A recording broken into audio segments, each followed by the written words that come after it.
guys, previous session we are seeing about factors of decision of middleman and distribution channel. Now we are seeing middleman and intermediaries or channel media. કઈ રીતે આખી આપણી process થાય કે બાયર થી seller સુધી વસ્તુ, સેલર થી બાયર સુધી વસ્તુ કેવી રીતે પ્રોવાઈડ થાય છે અને એની ડિસ્ટ્રીબ્યુશન ચેનલ કઈ રીતે છે એ આપણે જોઈશું. First is introduction.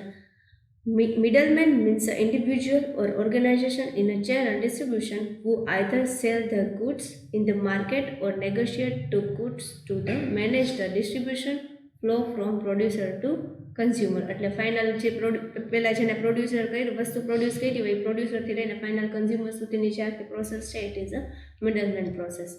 First of all producer then middleman then consumer to user કે જે વસ્તુ યુઝ કરવાના છે એ consumer.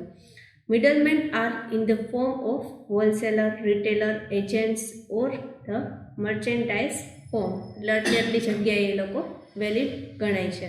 Wholesalers or distributor or stockists have a close line with the producer as they purchase the goods in a bulk. એટલે એ લોકો શું કરશે તો કે બલ્કમાં કોની પાસેથી પ્રોડ્યુસર પાસેથી વસ્તુ લેશે, ગુડ્સ લેશે અને પછી ફાઇનલ કન્ઝ્યુમરને કેવી રીતે તો કે સ્મોલ ક્વોન્ટિટીમાં પ્રોવાઈડ કરશે. Agents are simply order takers from customer and passes to their procedure. એટલે એમ કે છે કે ગમે એ એજન્ટ્સ હોય, હોલસેલર હોય, રિટેલર હોય, એ બધાને આપણી આ પ્રોસિજર છે એમાંથી બધાને પાસ આઉટ થવું જ પડે છે. Afterward when the products are ready they delivered it to customer. એટલે હવે એમ કે છે કે પ્રોડ્યુસર છે એ પ્રોડક્ટ રેડી કરી નાખે પછી એને કોના સુધી તો કે એના ફાઇનલ કન્ઝ્યુમર સુધી પહોંચાડવાની પ્રોસેસ શરૂ થાય છે. Then merchant middlemen take a little and title and there is an effect on the sale of product. According પર અફેક્ટ કરે છે, ડાયરેક્ટ પ્રોડક્ટની સેલ પર અફેક્ટ કરે છે. The modern marketing concept lays emphasis on manufacturers to involve employees at each level in the organization to make improvement in the service and support. હવે એમ કહે છે કે કોઈ પણ વસ્તુ આપણે સેલ કરવી હોય તો એના માટે આપણે પ્રોડ્યુસરથી લઈ અને ફાઇનલ કન્ઝ્યુમર સુધી પહોંચાડવા માટે અમુક પ્રકારની સર્વિસીસ આપવી પડે છે, જેમ કે આપણે ટ્રાન્સપોર્ટેશન સર્વિસ આપવી પડતી હોય છે, ડિસ્ટ્રીબ્યુશન કોસ્ટ છે આપણી જે આપવી પડતી હોય એ અમુક પ્રકારની સર્વિસીસ આપણે પ્રોવાઈડ કરતી રહેવી પડે છે. Therefore, manufacturing is by nature responsible for managing the entire distribution channel due to products brand image, customer and the service satisfactions and point of view. એટલે એમ કે છે કે કસ્ટમર છે એ કઈ રીતે એ જગ્યાએથી વસ્તુ ખરીદશે તો કે પહેલી વસ્તુ તો કે પ્રોડક્ટની ઇમેજ કેવી છે, પછી એનું નેચર કેવું છે અને આફ્ટર સેલ સર્વિસ કે પ્રોડક્ટની સર્વિસ કેવી રીતે એ પ્રોવાઈડ કરે છે એના પર ડિપેન્ડ રહે છે. Middleman and consumers both are accepting quality products. Middleman છે એને કેવી પ્રોડ્યુસર પાસેથી ક્વોલિટીવાળી વસ્તુ જોતી હોય કારણ કે કન્ઝ્યુમર ઓલરેડી એની પાસેથી જ વસ્તુની આગ્રહ રાખતા હોય છે. અને એવી જ રીતે એમ કહે છે કે મિડલમેન અને જે ફાઇનલ કન્ઝ્યુમર છે બે કોના પર ડિપેન્ડ છે તો કે પ્રોડ્યુસર ઉપર ડિપેન્ડ છે. હવે એની પાસેથી બેને કઈ વસ્તુ જોતી હોય તો કે ક્વોલિટીવાળા ગુડ્સ જોતા હોય કે જેથી કરીને એ આગળ એની ચેન છે એ ક્વોલિટીવાળી સરસ ચાલી શકે. Then through product quality depends on the manufacturer but speed of the product delivery has a full responsibility on middleman.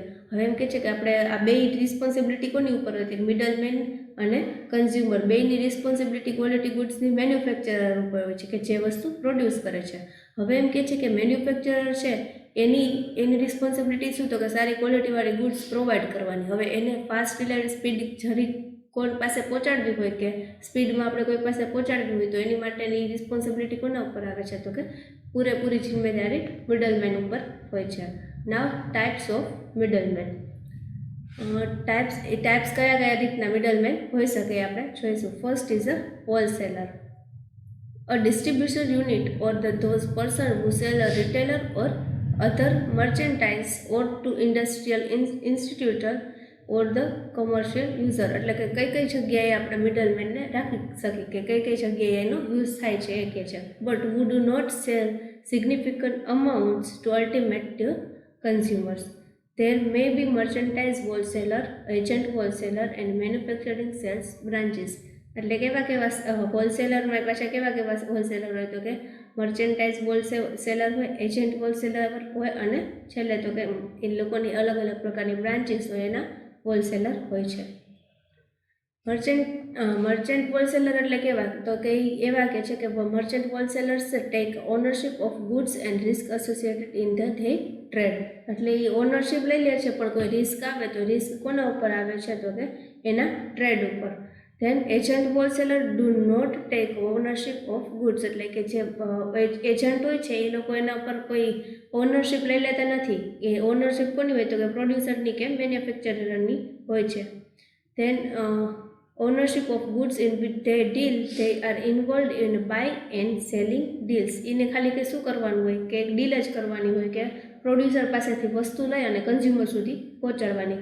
અને જ્યારે મર્ચન્ટાઇઝ હોય તો એ કેવા કરે, તો એવા હોલસેલર હોય તો એ કોઈ પ્રોડ્યુસર પાસેથી બધી પ્રોડક્ટ લઈ લે, કે પોતાના રિસ્ક બેઝ ઉપર, કે ગમે એ કંઈ માલને થાય તો એ પોતાને નુકસાની આવે. જ્યારે એજન્ટ હોય તો એજન્ટ શું કરશે, તો કે એજન્ટ હોલસેલર હોય તો એ કોઈ પણ પ્રોડ્યુસર પાસેથી વસ્તુ લઈ અને ડાયરેક્ટ કન્ઝ્યુમરને પ્રોવાઈડ કરશે, જેટલી જરૂરિયાત હશે એટલું. અને જેટલી જરૂરિયાત રિક્વાયરમેન્ટ નહીં હોય એટલી પાછી કોને મોકલાઈ દેશે, તો કે પ્રોડ્યુસરને આપી દેશે, એટલે ખોટ નહીં ખાય. Then agent wholesaler receive commission for performing this functions. એને આ કરવા માટે, આ ફંક્શન્સ કરવા માટે એ અમુક પ્રકારનું કમિશન લેતા હોય છે. જ્યારે manufacturer sales branches include the adopt or the factory warehousing with the inventory operated by manufacturers and maintained separately a wholesaling unit. જ્યારે હોલસેલર, મર્ચન્ટ હોલસેલર હોય એ શું કરતા હોય છે, તો કે એ છે અમુક ફેક્ટરીમાં, અમુક વેરહાઉસિંગ જ્યાં જગ્યાએ રાખતા હોય, ખર્ચ બધો કોના ઉપર, તો કે પોતાની ઉપર લઈ લે છે. ધેન સેકન્ડ મિડલમેન કયા આવશે ટાઈપમાં, તો કે રિટેલર. પહેલું હોલસેલર, બીજું retailer. Retailer are the final player in the distribution channel. હવે એમ કે છે કે રિટેલર છે ફાઇનલ પ્લેયર છે, કેમાં, તો કે ડિસ્ટ્રીબ્યુશન ચેનલમાં. Who supplies the goods from producer to consumer. એનું કામ એ જ છે કે પ્રોડ્યુસરથી કન્ઝ્યુમર સુધી ગુડ્સ પહોંચાડવાનું. Retailer added value to goods and services by creating time, value and place utilities. હવે એને શું કરવાનું હોય, તો કે વસ્તુ પહોંચાડવાની, ગુડ્સ અને સર્વિસીસ આપવાની, પણ ક્રિએટિંગ ટાઈમ એટલે સાચા ટાઈમે એમ કે છે, તો વેલ્યુ સાથે, અને પ્લેસ એવી રીતના અલ્ટિમેટ હોય એવી રીતના વસ્તુ પહોંચાડવાની. The retailer establish there stores in a convenient location. હવે રિટેલર એના અમુક સ્ટોર્સ છે ક્યાં, તો કે કન્વિનિયન્ટ લોકેશન હોય, કે અમુક પ્લેસ પર જ્યાં જગ્યાએ અમુક એફએમસીજી પ્રોડક્ટ્સને એવું સેલ થતું હોય તો એ જગ્યાએ એને ખોલવાના હોય છે. Retailers also provide various services like packaging, home delivery and credit etc.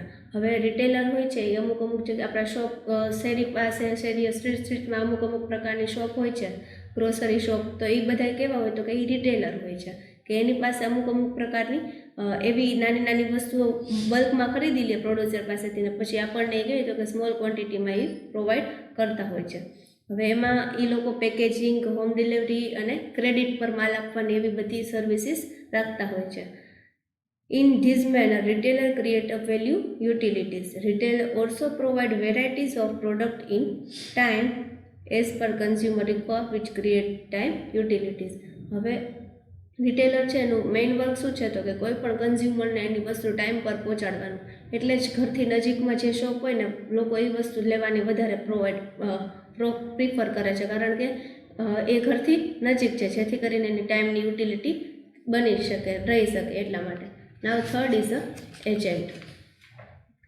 Agent middleman એટલે કેવા મિડલમેન, તો middleman who are not taking any title of goods but play active role specifically in distribution of industrial goods are called agent. હવે agent એટલે કેવા, તો કે proper કોઈ distribution ચેનલનો ભાગ નથી, પણ એને અમુક પ્રકારના એ કમિશનના ટકા લઈને જે ફાઇનલી પ્રોડ્યુસરથી લઈને કન્ઝ્યુમર સુધી જે પહોંચાડવાની જે આખી પ્રોસેસ કરાવે છે ને, એનું નામ છે એજન્ટ. એજન્ટ છે એ અમુક પ્રકારનું કમિશન લઈ લે છે, એ પોતાની વસ્તુ પોતાની પાસે સ્ટોર કરતા નથી. Agents generally work on behalf of manufacturer and perform negotiating function while fixing a deal with another firm but do not take any title of merchandise. એટલે એમ કે છે કે કોઈ પણ પ્રકારનું ટાઇટલ લેવા માંગતા નથી. એ લોકો શું કરશે એજન્ટ, તો કે ડીલ ફિક્સ કરાવશે ડાયરેક્ટ પ્રોડ્યુસર અને કન્ઝ્યુમરને એમ કહી દેશે કે તમારે અહીંયાથી લઈને અહીંયા આને મળવાનું. ટૂંકમાં જે ડીલ ફિક્સ કરાવે ને એ જ કામ શું કરશે, તો કે એજન્ટ કરશે. Agents take commission for making this type of deals from manufacturers. હવે મેન્યુફેક્ચરર પાસેથી આવી ડીલ જે કરાવે ને એના અમુક પ્રકારનું કમિશન લેતા હોય છે કે અલગ અલગ ડીલર્સ અલગ અલગ રિટેલર્સને કે અલગ અલગ હોલસેલરને મળાવે, મેન્યુફેક્ચરર આ બધાને મળે એના એ અમુક પ્રકારના કમિશન લેતા હોય છે. Agents also provide a valuable market information and take orders from customer and supply the producers. એટલે એમ કે છે કે અમુક પ્રકારનું પ્રોડ્યુસર પાસેથી વસ્તુ લઈ અને એ કોને સપ્લાય કરતા હોય છે તો કે કન્ઝ્યુમર્સને. When products are ready at a factory, agents deliver the goods the ultimate consumer. એટલે એનું કામ શું છે તો કે ફેક્ટરીમાં જે અમુક પ્રકારનું જે ગુડ્સ હોય રેડી થઈ જાય એટલે કન્ઝ્યુમર સુધી પહોંચાડવાનું એનું કામ હોય છે. Then fourth is a broker. Broker do not have any direct physical control over the goods in which they deal. Brokers may respect buyer or seller and make a negotiation in buying and selling deals respectively. હવે આ brokers કેવા હોય છે, જ્યારે agents કીધું એના જેવા જ અમુક પર્સન્ટ હોય છે, પણ બ્રોકર્સમાં એવી રીતના હોય છે કે કોઈ પણ વસ્તુ સેલ કરાવડાવે છે એજન્ટની જેમ, ત્યારે કમિશન જ્યારે એજન્ટમાં છે એ પ્રોડ્યુસર પાસેથી કે મેન્યુફેક્ચરર પાસેથી કમિશન લેતા હોય છે, જ્યારે બ્રોકર હોય છે એ બાયર અને સેલર બંને પાસેથી અમુક પ્રકારનું કમિશન લેતા હોય છે. Then fifth is a dealer. Dealer are marketer place who buy a release producer and either retail or wholesaler basis. હવે ડીલર્સ એટલે કેવા હોય તો કે ડીલર્સ આર માર્કેટ પ્લેયર. એટલે ડીલર્સ એવા માર્કેટ પ્લેયર છે કે જે બાય અને સેલ પ્રોડ્યુસરથી કોને સુધી તો કે હોલસેલર અથવા તો રિટેલર સુધી પહોંચાડે છે, ડાયરેક્ટ ફાઇનલ કન્ઝ્યુમર સુધી નથી પહોંચાડતા. એટલે એ કોણ કહેવામાં આવે છે તો કે ડીલર કહેવામાં આવે છે. Jobber and rack jobbers. Jobber અને રેક જોબર્સ એટલે શું? Jobbers are special type of wholesaler found in certain trade and localities like a stock market. હવે જોબર્સ એટલે કેવા તો કે એ અમુક પ્રકારના જેવા હોલસેલર હોય છે કે જે અમુક એવી એક્ટિવિટીમાં જોવા મળે છે, જેવી કે સ્ટોક માર્કેટમાં. રેક જોબર્સ એટલે કેવા તો કે rack jobbers are also wholesale business unit found in certain types of retail stores and provide services like display, arguments, etc. They are generally found in the food business. હવે આ લોકો rack જોબર્સ ક્યાં જોવા મળે તો કે ડિસ્પ્લે, અમુક પ્રકારનું ડિસ્પ્લે કરેલું હોય, આર્ગ્યુમેન્ટ્સ સાંભળતા હોય, એ પ્રકારનું એ જે વર્ક કરતા હોય તો એ આ બધી વસ્તુ શેમાં બને છે તો કે ફૂડ બિઝનેસમાં વધારે પડતું બને છે. Now seventh is a commission houses. The individual or institutions usually take a physical control over the goods and perform negotiate in the sale of the goods a deal. હવે એમ કે છે કે આ કમિશન હાઉસીસ એટલે કેવું તો કે આ અમુક પ્રકારની ડીલ નક્કી કરાવે છે કે કન્ઝ્યુમરને કોને મળાવે છે તો કે ડાયરેક્ટલી આપણે ફાઇનલ કન્ઝ્યુમરને બાયર સુધી મળાવી દે છે. એટલે એમ કે છે કે પ્રોડ્યુસર અને કન્ઝ્યુમર વચ્ચેનું ખાલી અમુક પ્રકારની ડીલ કરાવતા નથી, પણ એને ડાયરેક્ટલી એને કન્ઝ્યુમરને મળાવી લે કે આને આ વસ્તુની રિક્વાયરમેન્ટ છે તો તમે એને ડાયરેક્ટ પ્રોવાઈડ કરી દો. આટલી વસ્તુ એ ખાલી મળાવવાના ને કહેવાના એ કમિશન હાઉસીસ હોય છે કે જે બાયર છે એને ખબર નથી કે આ વસ્તુ કઈ જગ્યાએથી મળે, તો એ કમિશન હાઉસમાં જશે અને કહેશે કે મારે આ વસ્તુની રિક્વાયરમેન્ટ છે. જ્યારે સેલર છે એ એમ કહેશે કે મારે આ વસ્તુ સેલ કરવી છે તો મારી પાસે કોઈ કન્ઝ્યુમર નથી. તો આ બેની વસ્તુ જ્યાં ભેગી થતી હોય એ જે હાઉસીસ હોય એ કમિશન હાઉસ કહેવામાં આવે છે. એટલે જ્યારે સેલર છે એ એવું બનતું હોય છે કે એ ડાયરેક્ટ કમિશન હાઉસમાં જાય છે ને એમ કહેશે કે મારે આ વસ્તુનું સેલ કરવું છે, ત્યારે બાયર શું કહેશે, ત્યારે બાયર અમુક ટાઈમે જઈને એમ કહેશે કે મારી વસ્તુની બાય કરવી છે. એટલે બેનો જે કોન્ટ્રાક્ટ થશે એ કમિશન હાઉસમાં થશે. હવે આ બેને મળાવવાનું અમુક પ્રકારનું જે કમિશન લેતા હોય એને કમિશન હાઉસ કહેવામાં આવે છે. Now 8 is a consumer cooperative. These types of retailer stores are generally developed by various societies of the market and under the cooperative societies act of the land to purchase the distribute goods and services generally for their members only. હવે આ consumer cooperatives એટલે શું તો કે એમાં એવું હોય છે કે અમુક પ્રકારની હાઈ ક્લાસ સોસાયટી હોય તો એના માટે એની સોસાયટીમાં એ લોકોએ અમુક પ્રકારની મોલ ને એવી સગવડો ઊભી કરી હોય કે એની સોસાયટીના મેમ્બર્સ પૂરતું જ વસ્તુ ત્યાંથી મળતી હોય કે એ લોકોને ત્યાંથી જ લેવાનું. આપણે એપલવુડ આપણે જોઈએ તો કે એપલવુડ છે સોસાયટી, એપલવુડ મોટી એવી, તો એ સોસાયટીમાં બાર એપલવુડનો મોલ ક્રિએટ કરવામાં આવ્યો છે કે એપલવુડના જેટલા બી મેમ્બર્સ છે એ બધા ત્યાંથી બધી શોપિંગ કરી શકે અને બધી વસ્તુ ત્યાંથી મળી રહે. એટલે એ ખાલી મેમ્બર્સ માટે ચલાવ હોય છે. નાવ 9th is the industrial store. This type of retailer stores are developed and operated generally by big companies to sell their goods specifically for their employees.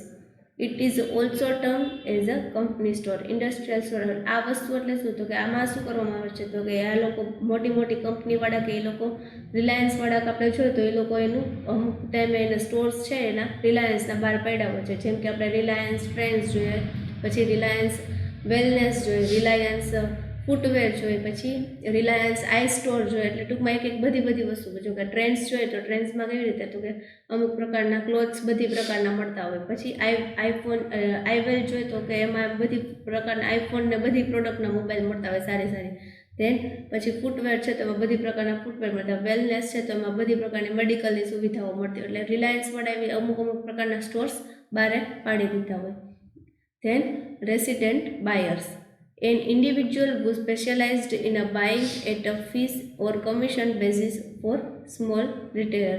હવે રેસિડેન્ટ બાયર, હવે જે જગ્યાએ રહેતા હોય ત્યાં અમુક પ્રકારની શોપ શરૂ કરવામાં આવી હોય કે જ્યાં રહેતા હોય એ લોકોને લેવા માટેનું ઓલાવૂડ, તો એ લોકો રહેતા હોય એની પાસેથી અમુક મેન્ટેનન્સ કે અમુક પ્રકારના કમિશન લેશે કે તમારે લેવા જવું નથી પડતું, અહીંયા એ બધી વસ્તુ પ્રોવાઈડ કરવામાં આવે તો એ પ્રકારનું એ કમિશન લેશે અને એ વસ્તુ સેલ કરશે. Thank you very much. This is a types of middleman.